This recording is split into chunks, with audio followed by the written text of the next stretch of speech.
किती जणांचं आहे सरकार? महायुतीच म्हणतात ना त्याला. महाराष्ट्रात किती जणांचं सरकार आहे?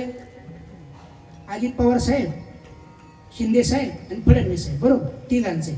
मग आता शिंदे सरांनी आपल्याला, शिंदे साहेबांनी मागं आपल्याला आश्वासन दिलं कशाचं? आरक्षणाचं. हा बरोबर आहे. मग त्याचे काहीतरी राईट्स फडणवीस साहेबाकडे असतील का नाही?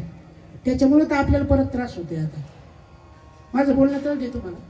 ज्या अर्थी संधी शिंदे साहेबांना आपल्याला त्यावेळेस काय केलं? गुलाल उधळला, तुम्हाला आरक्षण भेटलं म्हणून जाहीर केलंय रोहित भाऊ, केलं.